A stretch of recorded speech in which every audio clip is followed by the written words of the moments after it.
Hello friends, how are you all. आज के इस वीडियो में मैं जिसके बारे में बात करने जा रही हूँ दैट इज़ विटामिन डी।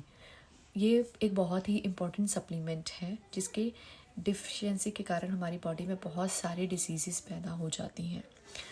सबसे पहले जिसके बारे में बात करूँगी वो है जेनेटिक डिफेक्ट। जेनेटिक डिफेक्ट ऐसा डिफेक्ट हो जाता है हमारी बॉडी में जिसका क्योर मेडिकल स्ट्रीम के पास भी इजीली नहीं कर पाते हैं।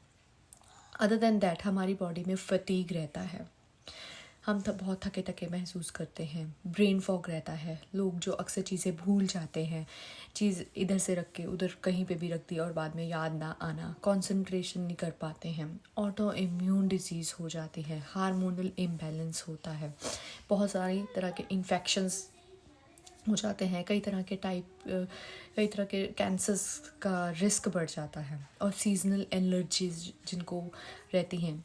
आजकल अभी मुझे भी कोल्ड है just because of less of vitamin D because I am here in Vancouver. यहाँ पे धूप बहुत ही कम निकली है और अगर निकली है तो ओजोन लेयर के कारण I can not sit in the sun. So that is a different thing. So ये विटामिन डी के कारण ये सारे diseases is very very common. तो विटामिन डी के कारण डी की डेफिशिएंसी के कारण हमारी बॉडी में बहुत सारी डिसीज़ पैदा हो जाते हैं जिनका हमें रूट कॉज पता नहीं चलता है और हम डॉक्टर के पास जाते हैं और अलग अलग तरह के बताते हैं और वी स्टार्ट टेकिंग मेडिसिन। कोई फ़र्क नहीं पड़ता है या फिर वो एलोपैथी मेडिसिन हमें कहीं और साइड इफ़ेक्ट करती है तो बहुत बाद में पता चलता है। एनीवेज हम साल में 2 बार ही विटामिन डी का लेवल चेक करते हैं ह्यूमन बॉडी का ज़्यादातर। एंड आप अगर चेक करवाया है तो डेफिशिएंसी है तो रिकमेंडेड डोज जो आरडीए ने रिकमेंड करी है वो है 600 IU, जो कि बहुत ही कम है क्योंकि वो लोग ये कंसिडर नहीं करते हैं कि आपके डाइट में आपको विटामिन डी पूरा मिल रहा है या नहीं, आप कहीं डेफिशिएंट तो नहीं हो, तो इसलिए वो तो बहुत ही कम है। जो रिसर्च करी है या जो मैंने पढ़ा है उसमें रिकमेंडेड डोज है 5000 IU पर 12 किलो। तो एक नॉर्मल इंसान हम मान लेते हैं 60 किलो का है तो 50,000 नहीं नॉट 50,000 लेवल तो IU लेवल तो हमारा रिपोर्ट में आना ही चाहिए ऑन अ सेफर साइड। तो 5000 IU जो है तो वो हमारे मेंटेनेंस लेवल के लिए ज़रूरी है एवरीडे।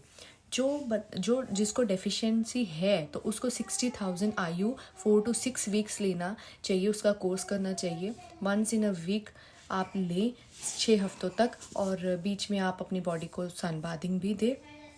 और जो लोग सिर्फ कैल्शियम पॉपअप कर रहे हैं अपनी बॉडी में, they are inviting more diseases because सिर्फ जो कैल्शियम है वो कैल्शियम तो आप ले रहे हो मगर कैल्शियम एब्जॉर्ब कौन करेगा, वो विटामिन डी एब्जॉर्ब करेगा। सिर्फ कैल्शियम लेने से आप और ट्रबल दे रहे हो अपनी बॉडी को क्योंकि सिर्फ कैल्शियम को नहीं पता है उसको कहाँ जाना है, बोन्स में जाना है, हड्डियों में जाना है या किडनी में जाना है, इसीलिए kidney stones, gall bladder stones पैदा होते हैं।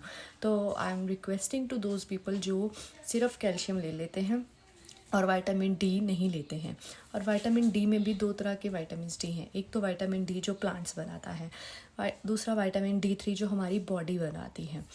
प्लांट्स में सिर्फ जो मशरूम हैं या फिर जो थोड़े बहुत और प्लांट्स हैं जिसमें बोलते हैं विटामिन डी है, वो बहुत ही कम एब्जॉर्ब करते हैं सनलाइट से विटामिन डी और हमारी बॉडी को भी इतनी रिकमेंडेड डोज नहीं देते हैं। So you make sure you go for the vitamin D3 along. अगर आप कैल्शियम ले रहे हो तो विटामिन D3 ज़रूर लें साथ में। और जो स्मार्ट पीपल हैं उनको पता है कि विटामिन D3 के साथ K2 भी लेना है, that is more recommended. Why? Because जो D3 है वो तो एब्जॉर्प्शन का काम करता है अपनी बॉडी में और जो K2 है वो ट्रांसपोर्टेशन का काम करता है कि उसको वहाँ से वहाँ ज़रूरी पार्ट्स में लेके जाना। तो absorption is a different thing और transportation is a different thing. तो ये है, जो लोगों को सीजनल एलर्जी होती है वो म्यूकस लेयर की वजह से होती है। इसमें भी विटामिन डी बहुत मेजर रोल प्ले करता है। तो जितना हो सके आप बीमारियों से बचो, start taking vitamin D because हम सनलाइट में एक्सपोजर इतना अपनी बॉडी को नहीं कर पाते हैं। So take care, stay healthy.